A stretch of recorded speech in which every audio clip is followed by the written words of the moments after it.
बड़े दुनिया में आप डंका बजाते हो तो इजराइल जैसा कोई देश नहीं, हमारी जैसी कोई नीति नहीं, हमारे परिंदे पर नहीं मार सकते, हमारी चीज़ें ऐसी हैं, गोपनीय चीज़ें ऐसी हैं, हमारे टेप ऐसे हैं, वो सारी धरी के धरी रह गई। वहाँ के इजराइल के प्रधानमंत्री के खिलाफ वहाँ के लोग सड़कों पे उतरे कि आप इस्तीफ़ा दें, हम अपनी जान नहीं गंवा सकते। फिलिस्तीन पे 83 दिन ये और भी लगा ले ना तो कब्जा नहीं कर पाएंगे। कमज़ोर को उठाए तो उसको ताकतवर कहा जाता है, जो कमज़ोर की ताकत बने उसको ताकतवर कहा जाता है, जो कमज़ोर को दबाए उसको ताकतवर नहीं कहा जा सकता। मुसलमान में भी खून वही है, हम में भी खून वही है। क्या मुसलमान पानी कोई दूसरा पीता, हम पानी कोई दूसरा पीते हैं? नज़र नहीं आ रहा फिलिस्तीन में कितने लोगों को कैसे बेरहमी से मारा जा रहा है, बेजुबान जानवरों को मारा जैसे आप कह रहे हैं। वो ह्यूमन राइट्स कहाँ हैं? वो कहीं नज़र आया? वो कहाँ है ह्यूमन राइट्स? अमेरिका वाले फलाने वाले कहाँ है ह्यूमन राइट्स वाले भाई? इजराइल और फिलिस्तीन का युद्ध चल रहा है, लेकिन नेतन्याहू ने जो सपने देखे थे, जिस सपनों को नेतन्याहू संजो रहा था, अब उन सपनों पर पानी फिरता हुआ दिखाई दे रहा है। मेरे साथ अरुण मलिक जी हैं, कांग्रेस के नेता हैं। कैसे देखते हैं? संघी तो इजराइल के साथ खड़े हैं। देखिए ऐसा है, इजराइल भी लोगों को सपने दिखा रहा है, हमारे देश के प्रधानमंत्री भी लोगों को सपने दिखा रहे हैं तो सपने सच्चे नहीं होते हैं। दूसरी बात, 83 दिन हो गए, 83 दिन हो गए, अब ये तो कब्जा नहीं कर पाए फिलिस्तीन पे। एक कमज़ोर आदमी पे एक ताकतवर आदमी अपनी ताकत का इजहार करे, वो कर नहीं पाया अभी तक 83 दिन से। दुनिया में बड़ा प्रचार उन्होंने करा था कि हमारे देश में परिंदा भी पर नहीं मार सकता हैं, वो परिंदे ने भी पर मार दिया। वहाँ के लोगों ने, वहाँ के इजराइल के प्रधानमंत्री के खिलाफ वहाँ के लोग सड़कों पे उतरे कि आप इस्तीफ़ा दें, हम अपनी जान नहीं गंवा सकते। जान बहुत अनमोल और कीमती होती है। वो कोई नेता, उसने इजराइल के प्रधानमंत्री ने उनको जान नहीं बख्शी हुई है, वो जान ले रहा, अपने ही लोगों की जान ले रहा है। फिलिस्तीन पे 83 दिन ये और भी लगा लेना तो कब्जा नहीं कर पाएंगे। जो बाइडेन कह रहे हैं कि बहुत अच्छे इंसान है, नेक दिल इंसान है नेतन्याहू साहब। देखिए ऐसा है, मैं अमेरिका के प्रेसिडेंट के बारे में तो कुछ कहूँगा नहीं। वो भीख मांग रहा है, इजराइल उनसे भीख मांग रहा है, भीख मांग रहा है। हमारे देश के प्रधानमंत्री ने कहाँ भीख मांगी हमने नहीं देखा, वो देखा ही नहीं। कहाँ तपस्या करी हमने नहीं देखा, लेकिन वो वहाँ एक बड़ी ताकत से भीख मांग रहा है। कहते हैं ताकतवर आदमी कमज़ोर को उठाए तो उसको ताकतवर कहा जाता है, जो कमज़ोर की ताकत बने उसको ताकतवर कहा जाता है, जो कमज़ोर को दबाए उसको ताकतवर नहीं कहा जा सकता। मेरी तो थ्योरी ये कहती है, आप गरीब को उठाओ तो गरीब आपकी बात मानेगा, आप गरीब को दबाओगे, उसकी जान को आफत में डालोगे तो कोई भी देश, कोई भी व्यक्ति आपकी तारीफ नहीं करेगा। वो काम इजराइल कर रहा है। इजराइल जो काम कर रहा है पूरी दुनिया में उसकी बिल्कुल बेकदरी हो रही है। नेतन्याहू ने कहा, इजराइल की सरकार ने कहा कि अगले 48 घंटों के भीतर जब युद्ध शुरू हुआ था, हम हमारा सा खात्मा कर देंगे। हुआ नहीं अभी, 83 दिन हो गए। अरे आप कौन होते हैं खात्मा करने वाले? अरे जान लेना देना तो ऊपर वाले के हाथ में है। नेताजी, आप जो इजराइल के प्रधानमंत्री जी, आप जरा होश में बात करिए। बड़े दुनिया में आप डंका बजाते हो तो इजराइल जैसा कोई देश नहीं, हमारी जैसी कोई नीति नहीं, हमारे परिंदे पर नहीं मार सकते, हमारी चीज़ें ऐसी हैं, गोपनीय चीज़ें ऐसी हैं, हमारे टेप ऐसे हैं, वो सारी धरी के धरी रह गई। कहाँ गई वो चीज़ें? कहाँ गई? उनके पास पेगासस है, आपका फोन भी हैक कर लेंगे वे लोग। सर मेरी उम्र कितनी नहीं आई, पता नहीं कितना जीना है, एक दिन जीऊँ, 2 दिन, साल, ये तो ऊपर वाले के हाथ में है। जब हम कांग्रेस के सिपाही हैं, डरना क्या? मौत से क्या डरना? राहुल जी ने हमें कहा डरो मत, सीधा सा नारा। गांधी जी थे, 2 देशों को आज़ाद कराया। राष्ट्रपिता महात्मा गांधी जी ने 2 देशों को आज़ाद कराया, साउथ अफ्रीका और हमारे देश को आज़ाद कराया। वो नेता थे और अहिंसावादी थे। डॉक्टर भीमराव अम्बेडकर अहिंसावादी लोग थे। शांति का परचम पूरी दुनिया में फैलाया है नेहरू जी, पंडित जवाहरलाल नेहरू जी ने शांति का परचम लहराया पूरी दुनिया में। इजराइल के जो प्रधानमंत्री नेतन्याहू यहूदी हैं, वे कहते हैं कि मारो मुसलमानों को, और संघी खुश हो रहे हैं भारत में रह करके, लेकिन नरेंद्र मोदी तो फिलिस्तीन के साथ खड़े हैं। देखिए, किसी की भी जुबान पे अगर कोई शब्द आता है किसी की जात के ऊपर, उससे बड़ा गद्दार, उससे बड़ा देशद्रोही आदमी नहीं हो सकता। एक प्रधानमंत्री दुनिया में जिनका नाम है, वो अपनी जुबान से कहे कि मुसलमानों को, क्या मुसलमान इंसान नहीं है?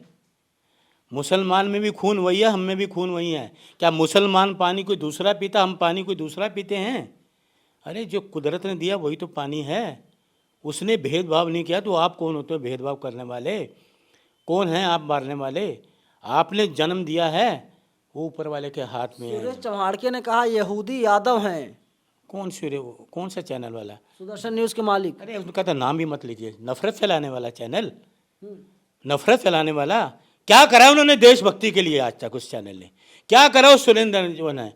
मैंने तो एक बार उनकी हिस्ट्री भी पढ़ी थी कि किसी लेडी ने प्रेस कॉन्फ्रेंस करी थी उनके खिलाफ, वुमेन प्रेस क्लब में, उनके खिलाफ बड़ी चीज़ें थी। ये कौन सा ये देशभक्त आ गया? क्या देशभक्ति इन्होंने की इस चैनल ने? क्या है इस चैनल में देशभक्ति का? क्या किया? अरे इजराइल के साथ खड़ा है। हाँ, जैसे सुदर्शन वो न्यूज चलाता है, ये जुबान चलाता है। जैसे वो अर्धनगल जुबान चलाता है, ऐसे ये जुबान चलाता है। यही है ना, आप ये कहना चाहते हैं? अरे जुबान मीठी होनी चाहिए, कड़वी नहीं होनी चाहिए। जो हमारी जीभ है ना, जीभ 32 दांतों के बीच में रहती है।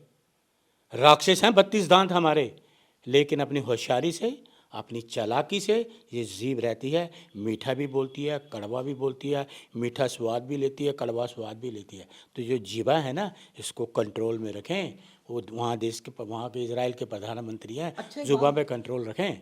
नेतन्याहू बेगुनाहों को मरवा रहा है। कुत्ते हो, बिल्ली हो, भेड़ हो, बकरी हो, महिला हो, पुरुष हो, युवा हो, बच्चे हो, मरवा कर क्या सिद्ध करना चाहता है? ये प्रधानमंत्री बेजुबानों की जान ले रहा है। ये कहाँ की नैतिकता है? कहाँ का संविधान है? बेजुबान जो बोल नहीं सकते। कुत्तों को भी मारा गया, मैं वही तो कह रहा हूँ, बम गिराया गया। बेजुबान।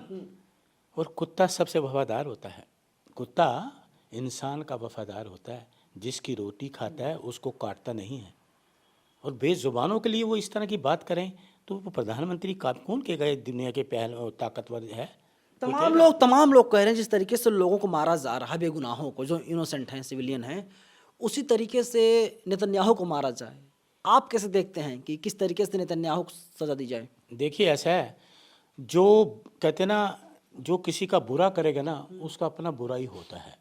अरे भला करिए भाई, भला कीजिए। मैं तो छोटा सा मामूली सा कांग्रेस का कार्यकर्ता हूँ, लेकिन थोड़ी बहुत राजनीति जानता हूँ, पढ़ता हूँ, जानता भी राजनीति।